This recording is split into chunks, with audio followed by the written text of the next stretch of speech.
अस्सलाम वालेकुम स्टूडेंट्स। हमने लास्ट टाइम यूनिट नंबर 3 के एक्सरसाइज के 10 क्वेश्चन कंप्लीट किए थे। आज हमने 11th क्वेश्चन रीड करना है। Write a program to print the sum of square of first 5 even numbers using for next loop. हमारी क्वेश्चन स्टेटमेंट से दो चीज़ें क्लियर हैं। एक तो फर्स्ट 5 इवन नंबर का सम लेना है और उसके साथ उसका स्क्वायर, और दूसरा हमने फोर नेक्स्ट लूप को यूज़ करते हुए ये तमाम काम परफॉर्म करना है। तो हमारा जो पहला काम ये होगा कि हमने एक वेरिएबल लेना है जिसमें हम तमाम वैल्यूज़ का सम डालते जाएं। तो इसलिए मैंने उसके वेरिएबल लिया है s, यानी कि s इज़ इक्वल 0, यानी कि उसमें पहले ही हमने एक वैल्यू रखवा दी है 0, जो वैल्यूज़ को प्लस करने पे किसी भी किस्म का प्रॉब्लम नहीं करेगी। अगर हमने बार बार किसी वैल्यूज़ को मल्टीप्लाई करवाना होता तो मैं उस वेरिएबल में 1 रखवाता, क्योंकि 1 पहले से मौजूद होने पर मल्टीप्लिकेशन में फ़र्क नहीं डालता। इसी तरीके से सम के वेरिएबल में 0 रखवाया ताकि 0 अगर पहले से मौजूद है तो किसी भी नंबर्स के एडिशन में उसका कोई प्रॉब्लम नहीं है।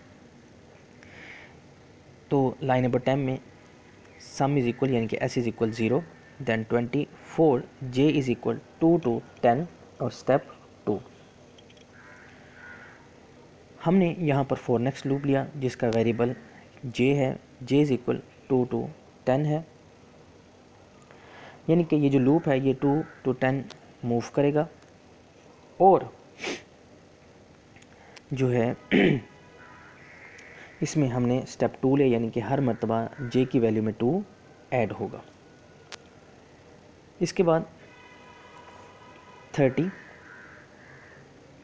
s is equal s plus j raise to power 2, यानी कि हमने पहले जो j की वैल्यू होगी 2 है, फॉर एग्ज़ाम्पल हमारे पास फर्स्ट इवन नंबर, तो उसका हम पहले स्क्वायर लेंगे और उसको हम फिर ऐड कर देंगे प्लस s, यानी कि s की वैल्यू में ऐड कर देंगे।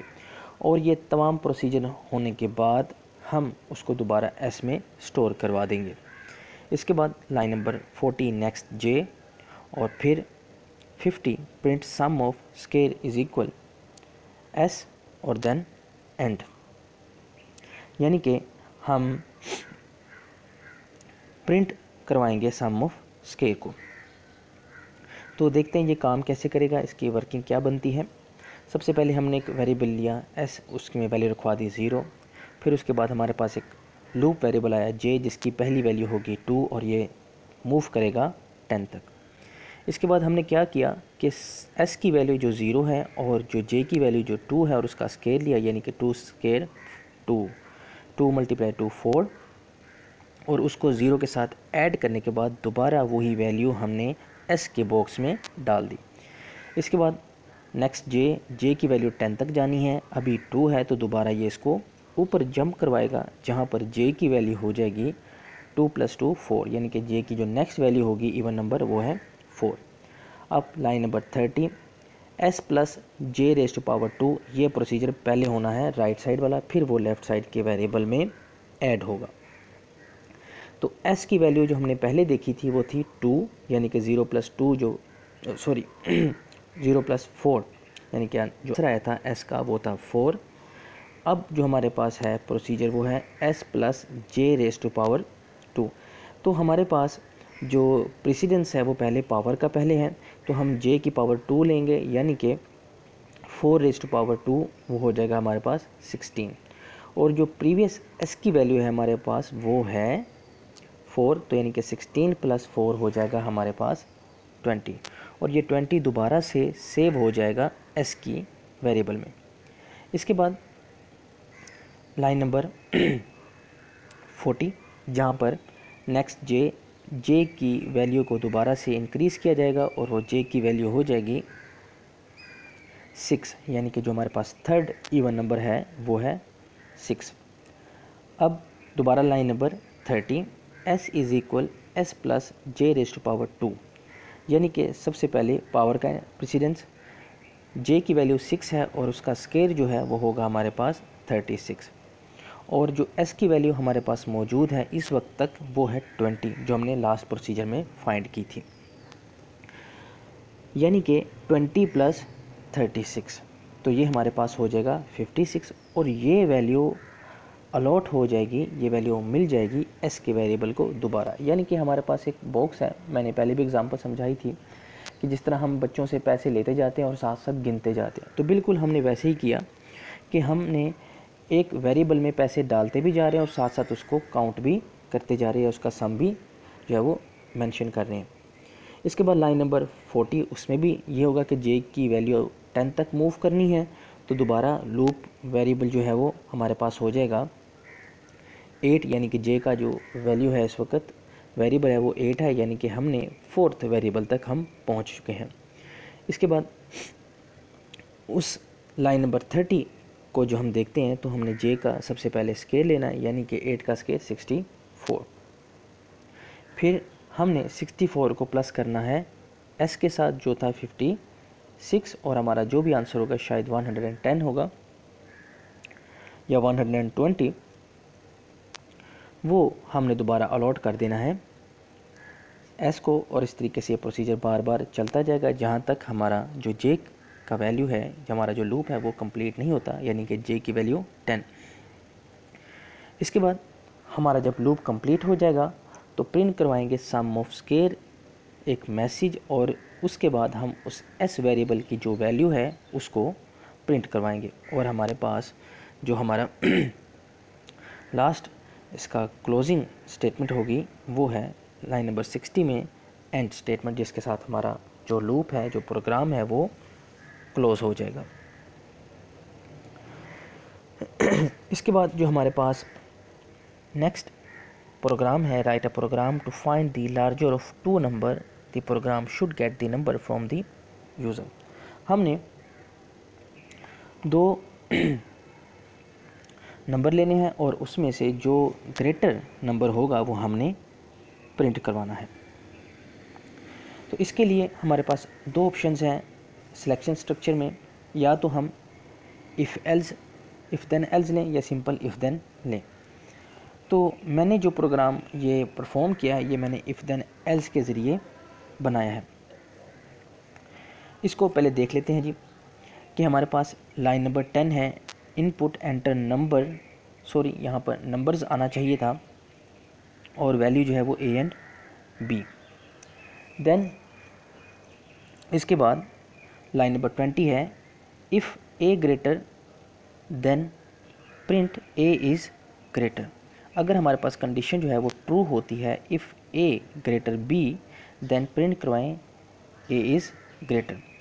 ये हमने जब इफ़ देन एल्स का स्ट्रक्चर पढ़ा था या सिंपल इफ़ देन का, तो उसमें हमारा जो कंसर्न होता है वो हमारी कंडीशन के ट्रू होने पर होता है, यानी कि अगर हमारी कंडीशन ट्रू होगी देन वाला पार्ट तभी एग्जीक्यूट होगा, यानी कि तमाम तर जो हमारी कंसंट्रेशन है वो हमारे ट्रू केस पर मौजूद होती है।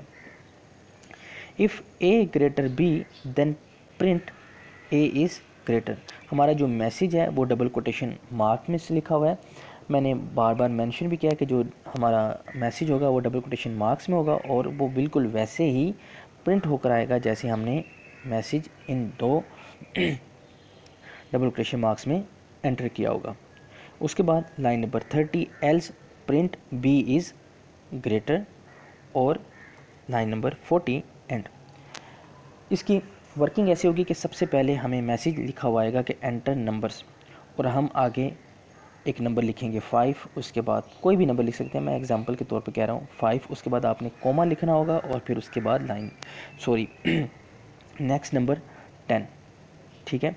इसके बाद कंट्रोल ट्रांसफ़र होगा लाइन नंबर 20 को, जहाँ पर इन दोनों नंबर्स को कंपेयर किया जाएगा।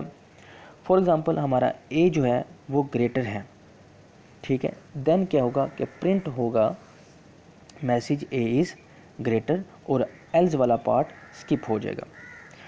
अगर हमारा जो है ए ग्रेटर नहीं है तो फिर देन वाला पार्ट जो कंडीशन के ट्रू होने पर एग्जीक्यूट होना था वो स्किप हो जाएगा और हमारा एल्स वाला पार्ट जो है वो